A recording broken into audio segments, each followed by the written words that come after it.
Assalamualaikum warahmatullahi wabarakatuh. My name is Muhammad Rapi Febrian. My NPM 244111121 from class 24X. Baiklah teman-teman, di sini saya akan membahas business organization atau organisasi bisnis. Meliputi tentang pengertian, jenis, dan karakteristik. Nah, apa sih bisnis organisasi atau organisasi bisnis? Adalah suatu entitas yang dibentuk oleh individu atau kelompok untuk menjalankan aktivitas ekonomi dengan tujuan menghasilkan keuntungan, memberikan layanan, atau memenuhi kebutuhan pasar. Organisasi bisnis bisa dibentuk perusahaan kecil hingga korporasi besar yang beroperasi di berbagai sektor industri.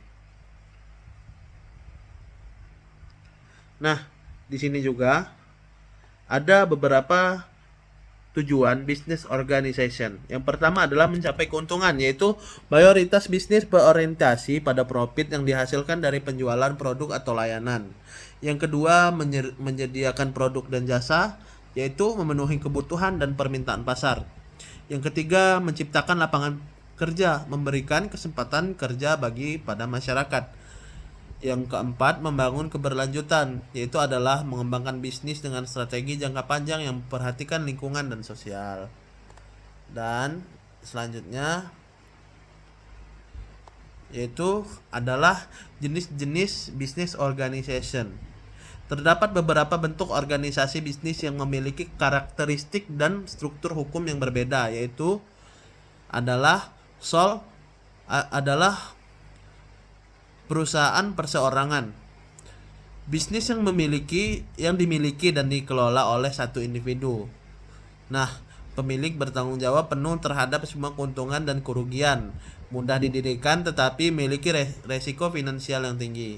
Contohnya adalah warung kecil, toko kelontong, dan bisnis freelance.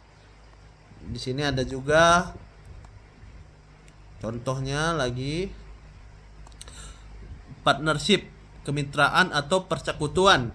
Nah, bisnis yang dimiliki oleh dua atau lebih individu yang berbagi keuntungan dan tanggung jawab dibagi menjadi general partnership. Apa sih general partnership? Adalah semua mitra berbagi tanggung jawab dan resiko. Nah, dan satu lagi adalah limited partnership. Ada mitra yang hanya memberikan modal tanpa ikut dalam pengelolaan.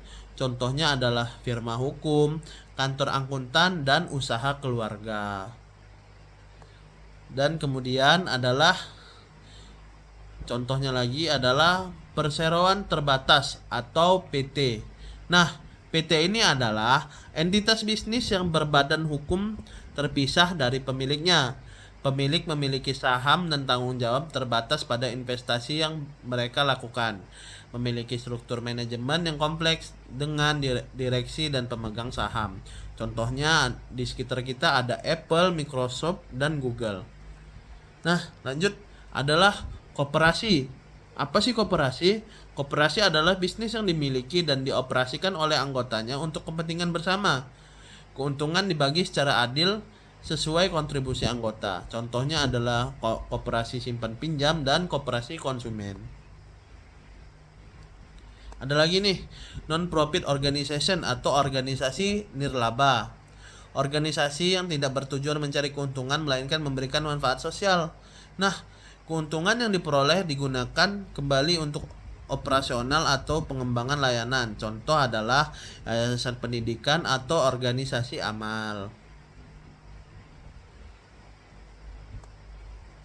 Dan masuk ke poin yang keempat, struktur dalam business organization. Struktur organisasi bisnis menentukan bagaimana tugas, wewenang, dan tanggung jawab dibagi dalam suatu perusahaan.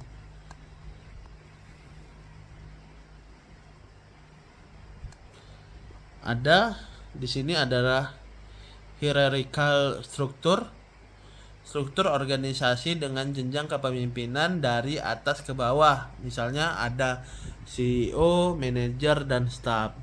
Yang kedua, fungsional struktur.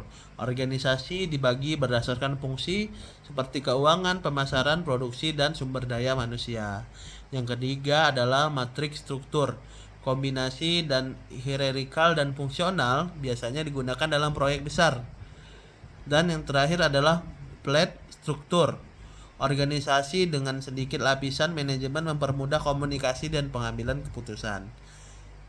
Nah, masuk ke poin yang kelima adalah faktor yang mempengaruhi bisnis organization. Di antaranya skala bisnis. Bisnis kecil cenderung menggunakan struktur sederhana, sementara bisnis besar memiliki struktur yang kompleks. Yang kedua, tujuan dan misi. Bisnis profit memiliki pendekatan yang berbeda dibandingkan organisasi nirlaba. Regulasi hukum. Setiap negara memiliki aturan yang berbeda untuk pendirian operasional bisnis. Kemudian yang keempat, teknologi dan inovasi. Kemajuan teknologi dapat mempengaruhi cara organisasi bisnis beroperasi.